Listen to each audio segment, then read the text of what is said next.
योगक्षेम व्यायाम यह भगवान का अपने भक्तों को दिया गया वचन ही है। उसका अनुभव साईं भक्त नाना साहेब डेंगले को, उनके परिवारजनों को ही नहीं बल्कि उनके यहाँ काम कर रहे मजदूर वर्ग को भी आ गया। नाना साहेब डेंगले ये नीम गांव जो शिरडी नज़दीक है वहाँ पर रहते थे। बाबा का अक्सर शिरडी नज़दीक निगोस तथा नीमगांव में पैदल आना जाना रहता था। वहीं पर नाना साहेब का बाग बगीचा तथा बंजर जमीन जुमला था। उस बंजर जमीन के सड़क के रास्ते अक्सर साईं बाबा का आना जाना रहता था। एक समय की बात है, वो बारिश के दिन थे। नाना साहब के कहने पर उनके यहाँ काम कर रहे बापू माली ने 8-10 औरतों को लेकर रान के सिंचाई यानी बंजर जमीन पर उगे घास फूस के सफाई का काम शुरू कर दिया।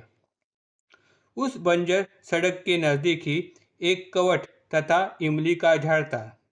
वहाँ काम कर रही एक मजदूर औरत ने अपने एक नवजात शिशु को उस इमली के झाड़ के नीचे रख दिया और वो काम में व्यस्त हो गई। अचानक तेज बारिश शुरू हो गई और सभी औरतें भागते हुए बारिश से बचने के लिए नज़दीक बापू माली के झोपड़े की तरफ भागे और सहारे के लिए आंगन के अड़ोस में खड़े हो गए। उस गड़बड़ी में वो औरत झाड़ के नीचे रखे अपने नवजात शिशु को उठाना भूल गई।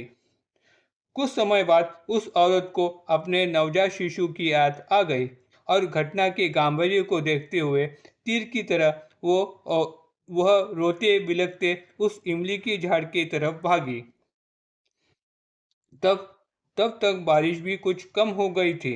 उस औरत के पीछे बापू माली तथा वहाँ काम कर रहे कुछ औरतें भी चल पड़े और नज़दीक जाकर जब वो पहुँचे तो वो हक्के बक्के रह गए। उस इमली के झाड़ के नीचे साईं बाबा खड़े थे और वो बच्चा उनके हाथ में था। इस औरत को देखते ही बाबा ने तुरंत पहचान लिया और वह उस पर चीख पड़े।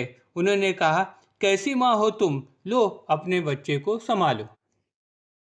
और हैरान करने वाली बात तो यह है कि इतनी तेज बारिश के चलते भी वो इमली के झाड़ के आजू बाजू की ज़मीन पूरी तरह से सूखी थी। इतना ही नहीं, खुद साईं बाबा और वो नवजात शिशु भी पूरी तरह सूखा था। झाड़ तथा आजू बाजू का परिसर पानी और कीचड़ से भरा था। झाड़ के पत्तों तथा ढली से भी पानी झलक रहा था। इस बात का जिक्र बापू माली ने साईं भक्त मानसापति के पास किया। गांव के बड़े बुजुर्ग भी इस बात को जानते थे। आज भी वो इमली का झाड़ जिसके नीचे छत्र छाया में बाबा खड़े थे, उस बात की याद दिलाते हुए खड़ा है। Om Sai Ram. Please like and subscribe my channel.